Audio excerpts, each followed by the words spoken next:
নমস্কার সম্মানীয় দর্শক মণ্ডলী, সম্মানীয় শিক্ষক শিক্ষিকাবৃন্দ। টেট ইস্যু এর প্রতিবাদে সারা দেশের শিক্ষকরা এক হয়েছে।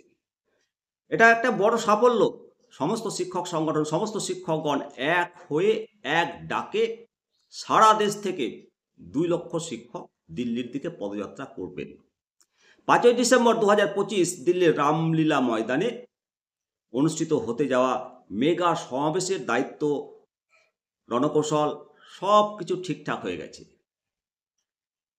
1 ডিসেম্বর থেকে 19 ডিসেম্বর পর্যন্ত সংসদের শীতকালীন অধিবেশন, তার আগে 5ই ডিসেম্বর এই মেগা র্যালি একটা দারুণ টনিকের কাজ করবে।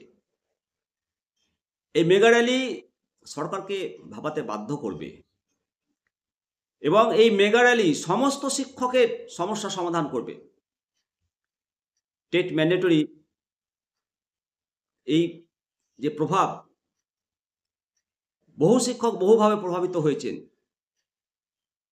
ডেট অফ নোটিফিকেশন অনুযায়ী RTE অ্যাক্ট লাগু হওয়ার পূর্বে নিযুক্ত শিক্ষকগণ সবাই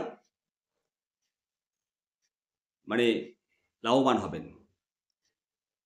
টেট ম্যান্ডেটরি এটা রিমুভ হবে ইন সার্ভিস শিক্ষকদের ক্ষেত্রে। সারা দেশ থেকে 2 লক্ষ শিক্ষক দিল্লির রামলীলা ময়দানে অংশগ্রহণ করবে। সবথেকে বেশি অংশগ্রহণ করবে উত্তরপ্রদেশ থেকে 1 লক্ষ শিক্ষক। প্রাথমিক শিক্ষক সংগঠন UPPTA এই আন্দোলনের জন্য দায়িত্ব নির্ধারণ করেছে। রিয়াসালদার পার্কের শিক্ষক ভবনে অনুষ্ঠিত এক সভায় সভাপতিত্ব করেন সমিতির সভাপতি ডক্টর দীনেশ চন্দ্র শর্মা এবং সভাটা পরিচালনা করেন সাধারণ সম্পাদক সঞ্জয় সিংহ। সংগঠনের সভাপতি ডক্টর দীনেশ চন্দ্র শর্মাকে এই আন্দোলনের জন্য 14টি রাজ্যের যৌথ শিক্ষক সংগঠন হিসাবে সভাপতি হিসাবে নিযুক্ত করা হয়েছেন এবং উনি বলেছেন যে এই যে ইস্যু, আদালতে লড়াইয়ের পাশাপাশি শিক্ষকদের শক্তি প্রদর্শনের একটা উপযুক্ত সময়, শিক্ষকদের ইউনিটি সংহতি প্রকাশ করার একটা উপযুক্ত সময় এবং এই মেগা র্যালিতে প্রত্যেকের যোগ দেওয়া উচিত।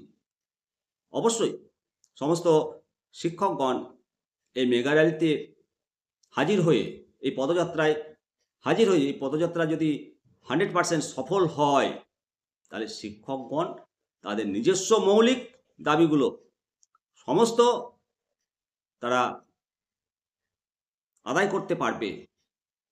টেট ম্যান্ডেটরি এটা রিমুভ হবে। বিভিন্ন শিক্ষকগণ বিভিন্নভাবে প্রভাবিত হয়েছেন। ডেট অফ নোটিফিকেশন অনুযায়ী যাদের যোগদান RTE অ্যাক্ট লাগু হওয়ার পূর্বে এবং অ্যামেন্ডমেন্ট 2017 এর পূর্বে যে রেট্রোস্পেক্টিভ প্রভাব, এই প্রভাব থেকে তো আমরা মুক্ত হবই, প্লাস আমাদের জীবিকার আরও বিভিন্ন সুযোগ সুবিধাগুলো সারা ভারতবর্ষ জুড়ে এক হবে। সেজন্য বন্ধুরা, সময় এসছে সমস্ত শিক্ষকগণ এক হয়ে কাঁধে কাঁধ মিলিয়ে হাতে হাত মিলিয়ে একই ডাক দিয়ে দিল্লির রামলীলা ময়দানে যে